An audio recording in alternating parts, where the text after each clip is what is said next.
राजनीति के अपने मायने हैं और हर बार राजनेता और राजनीति कुछ ना कुछ सबक सिखाती है। आज जयंत चौधरी की रैली में जयंत चौधरी ने एक शब्द कहा जिसके राजनीतिक मायने हैं। उन्होंने कहा कि मान्यवर साहब कांसी राम से प्रेरणा लेते हुए। पहले से कयास लगाए जा रहे हैं। मैंने जयंत चौधरी के कितने इंटरव्यू किए और मैंने हमेशा उनसे एक सवाल किया है, क्या आप समाजवादी पार्टी के साथ गठबंधन में जा रहे हैं? हमेशा जयंत चौधरी ने एक ही बात कही कि नहीं, अभी हमारी राष्ट्रीय कार्यकारिणी कमेटी जो है वो विचार करेगी। ये बात अलग है कि अखिलेश यादव कह चुके हैं कि हम लोग गठबंधन में हैं, लेकिन जयंत चौधरी ने ये कभी नहीं स्वीकारा है कि वो सपा के साथ गठबंधन में हैं। और आज किसान रैली को संबोधित करते हुए आशीर्वाद संवाद में उन्होंने कहा कि हम मान्यवर साहब कांसी राम से प्रेरणा लेते हुए, मतलब क्या है, क्या जयंत चौधरी बसपा के नज़दीकी बनेंगे? जो राजनीतिक गलियारों से सुगुहाट आ रही है कि मायावती उनको उप मुख्यमंत्री बनाने का वादा करके उनको अपने साथ ले सकती है। इसी कड़ी में बातचीत करेंगे। हमारे साथ दलित एक्टिविस्ट विचारक डॉक्टर अशोक हैं। आज उन्होंने इस मंच पर जयंत चौधरी को एक दलित समाज की तरफ से पगड़ी भेंट की। साथ ही साथ बाबा साहब डॉक्टर बी.आर. अम्बेडकर का 40 किताबों का जो वॉल्यूम है जो भारत सरकार बेचती है वो उन्होंने भेंट किया और एक 51,000 रुपये की थैली भी भेंट की। डॉक्टर साहब, इस बात के क्या मायने हैं कि हम मान्यवर साहब कांसी राम से प्रेरणा लेते हुए आगे की योजना जो है वो बनाएंगे? देखिए, माननीय कांसीराम जी का मानना था कि इस देश में 85% जनता जो है OBC, SC, ST और माइनॉरिटीज़ ये बहुत ही गरीब हैं। ये 85% जनता है, यही मूल निवासी हैं इस देश के। और बाकी जो 15% जनता है वो देश के सारे संसाधनों पे कब्जा करे बैठी है। और जब से आज़ाद हुआ है, देश आज़ाद भी हुआ है, तब से ही देश के आज़ाद होने के बाद से वही चंद लोग देश की सत्ता पे भी काबिज हैं। माननीय कांसीराम चाहते थे कि देश की सत्ता पे ये 85% जो यहाँ के बहुजन लोग हैं, जो यहाँ के मूल निवासी हैं, उनका कब्जा होना चाहिए और तभी इनका उद्धार होगा। क्योंकि राजनीति ही हर मुसीबत की चाबी है, हर सॉल्यूशन है राजनीति। क्योंकि राजनीति में यदि आपकी सत्ता आ जाएगी, आज देखिए किसान जो है वहाँ करीब 1 साल हो गया, किसान अपना आंदोलन कर रहे हैं कि 3 मांग जो किसानों की हैं, जो 3 कानून बने हैं कि वो वापस लिया जाए कानून। जो वो तो कहते हैं कि ये किसान के भले के लिए है, पर जब किसानों को चाहिए ही नहीं, किसान मना कर रहे हैं। 1 साल से लगातार वो धरने पे बैठ रहे हैं। 800 किसानों की मृत्यु हो गई। और देखिए लखीमपुर खीरी पे जो है किसानों पे गाड़ी चढ़ा दी गई सरेआम। तो इतना अत्याचार किसानों पे क्यों हो रहा है? क्योंकि किसानों की कोई भी अभी तक जो है सरकार है नहीं। यदि सरकार में 50% ये किसान होते हैं जो अपना खुद खेती करते हैं, तो वो जो है आज ये हालत नहीं होती किसानों की। जयंत जी, और आप देखिए, यदि जो हमारा संविधान बना था तो संविधान बनाने वाले हमारे जो पूर्वज थे वो कोई मूर्ख नहीं थे जिन्होंने संविधान में ये करा कि अंगूठा टेक भी मिनिस्टर बन सकता है। अंगूठा टेक भी जो है आदमी चुनाव लड़ सकता है और राष्ट्रपति बन सकता है, मिनिस्टर बन सकता है। क्यों? क्योंकि उस टाइम ज़्यादातर जनता, ये 85% जनता की कांसीराम जी बात करते थे या मैं भी बात कर रहा हूँ, ये उस टाइम इसमें पढ़ा लिखा लोग नहीं थे। करीब करीब ये सभी अनपढ़ थे। यदि पढ़े लिखों को ही उसमें राजनीति में आने का वो हमारे पूर्वज वो अधिकार देते तो इनमें से तो कोई भी नहीं बन पाता।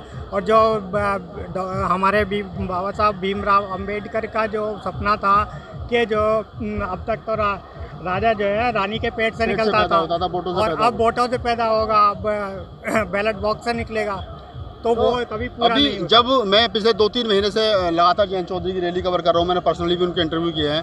मैंने देखा कि जब पहली बार डॉक्टर अम्बेडकर और फूले की फ़ोटो मंच पर आई, फ़ोटो तो आई लेकिन विचार आने में देर लगा। आज पहली बार कांसीराम का नाम लिया गया। उम्मीद है कि फूले पर बात होगी खुल करके, फूले के विचार पर बात होगी, अम्बेडकर के विचार पर बात होगी।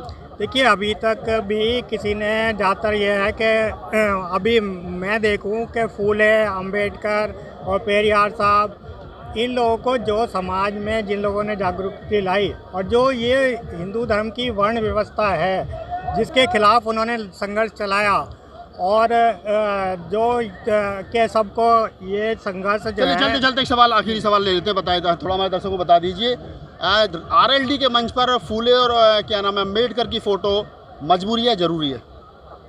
नहीं, ज़रूरी है, बिल्कुल। मजबूरी क्या है, ज़रूरी है। उनको तो जो भी पढ़ लेगा वो फूले अम्बेडकर इतना समय कैसे लग गया आने में? अब लोगों को जागरूक होने में टाइम तो लगेगा ही, टाइम तो लगेगा। मैडम आप थोड़ा सा बताइए हमारे दर्शकों को, आज आपके हस्बैंड हैं डॉक्टर अशोक, उन्होंने 40 किताब बाबा साहब डॉक्टर बी आर अम्बेडकर के द्वारा लिखी हुई थी, क्या विचार है इसके पीछे, क्यों दी गई? रामायण गीता कुरान क्यों नहीं? नहीं, रामायण कुरान और गीता ये तो धार्मिक ग्रंथ हमारी सरकार भी नहीं मानती। यदि इंसान को शिक्षित बनाना है तो ऐसी किताबें दी जानी चाहिए जिससे मनुष्य के अंदर उसकी जो तर्क शक्ति है उसको वो स्वीकारे, केवल पाखंड को नहीं, अंधविश्वास को नहीं।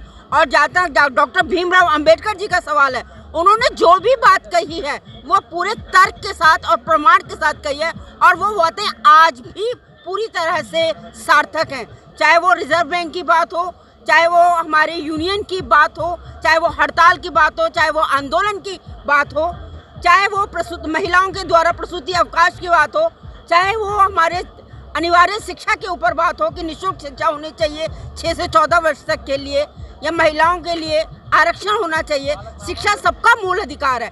इसलिए आज जो ये किताबें दी गई हैं डॉक्टर साहब ने, कि सब लोग मंच पर से ये संदेश है कि ये किताब जो डॉक्टर अंबेडकर ने लिखी है, उन्होंने जो ये साहित्य लिखा है वो केवल दलित समाज के लिए नहीं लिखा, बल्कि संपूर्ण मानव जाति के लिए लिखा है, क्योंकि शिक्षा सबके लिए जरूरी है। अंधविश्वास से, पाखंड से मनुष्य भूतल में जाता है, और शिक्षा से जो मनुष्य है वो ऊपर जाता है, उसका जो विश्वास है, उसका जो हृदय है वो खुल जाता है, विवेक जागृत होता है और हित की भावना आती है। चलिए, तो ये थे डॉक्टर अशोक और उनकी धर्मपत्नी, जो पूर्व में रिटायर क्लास 1 अधिकारी रही हैं, शिक्षक रही हैं, खासतौर से प्रिंसिपल दिल्ली गवर्नमेंट से रिटायर हैं। मैंने उनसे जानने की कोशिश की कि क्या आरएलडी का, राष्ट्रीय लोक दल का फूले अम्बेडकरी विचार, आरएलडी में फूले अम्बेडकरी विचार जो है वो मजबूत हो रहा है, और अगर ऐसा होता है तो एज ए जर्नलिस्ट मैं ये कह सकता हूँ, एज ए कवि, एज ए पत्रकार मैं कह सकता हूँ, एक सोशल एक्टिविस्ट होने के नाते कह सकता हूँ कि अच्छा और शुभ संदेश होगा। मैं राहुल नागपाल, अगौता, बुलंदशहर। 1 लाख रुपया भेंट करते हैं उनको, बहुत बहुत बधाई और धन्यवाद। डॉक्टर साहब कहना चाहिए समृद्ध होगा, तो किसानों के समृद्ध होने से गांव में रहने वाले जो हमारे युवक हैं उनको अच्छी शिक्षा मिलेगी, अच्छा स्वास्थ्य मिलेगा, और वो देश के विकास में अपना योगदान दे सकेंगे, क्योंकि आज के जो बच्चे हैं वही हमारे कल के नेता हैं। और यदि वो अच्छे से शिक्षित होंगे, स्वस्थ होंगे, वो देश की संसद में पहुंचकर एक स्वस्थ राष्ट्र का निर्माण कर सकेंगे।